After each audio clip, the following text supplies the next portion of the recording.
widened a growing gulf between the US and China, and Christian G is one of the casualties. He had his US visa temporarily revoked by a US administration that now sees Chinese students as potential spies. 这样看来的话，因为我已经受到 I worry it might happen again, he says, telling me he's now thinking of studying in the UK instead. Who do you want to win the election, Trump or Biden? Of course, Biden. And you might think this man would agree, despite the initial warmth. My feeling toward you is an incredibly warm one, as we said. Within months of this meeting, relations were in the deep freeze. But it's not just Donald Trump who's come to view China's system as a threat. It's this system that now lies at the heart of one of the defining ideological rivalries of our time.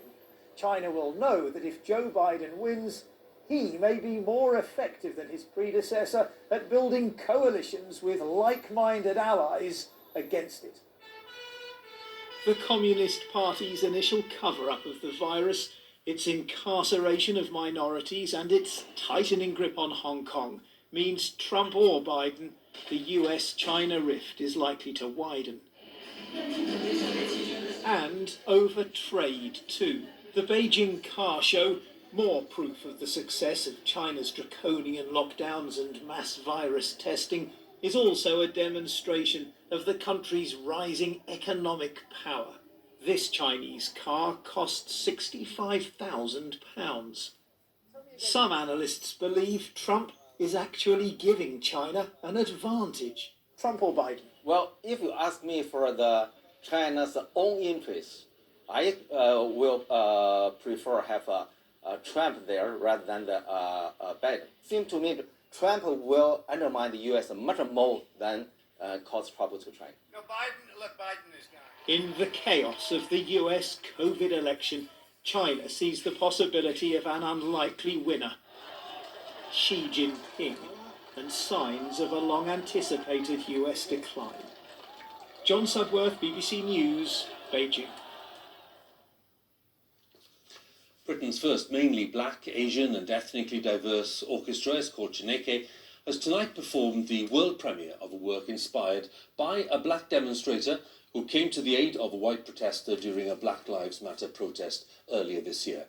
And the image of Patrick Hutchinson's act of kindness outside the Royal Festival Hall in London went viral on social media. Our arts editor Will Gompert went to the dress rehearsal. I'll stare at this image numerous times. My eyelids will pull and plead to blink to quell this heat slowly rising.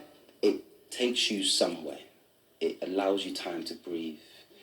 It allows some truths to come out. Like the same programs every festive season. This is Remnants, a new piece of music and poetry, watched for the first time by Patrick Hutchinson, the man who inspired it for the action he took in June when he carried a counter-protester to safety from a Black Lives Matter demonstration in London.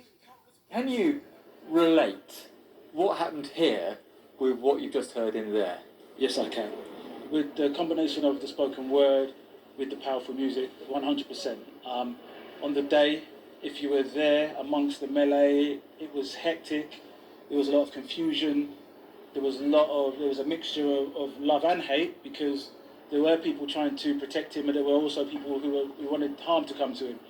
And you know that resonates really a lot with what happened inside there. I really felt it.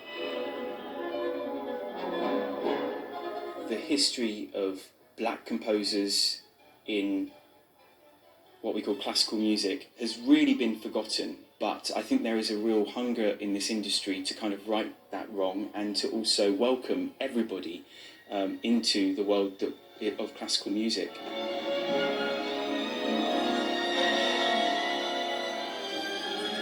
I had the sort of hairs went up on the back of my neck because I knew this was a piece to be reckoned with. It's got such dynamism and such angst and passion in it that it just took flight. I knew we were in for something very magical and very special.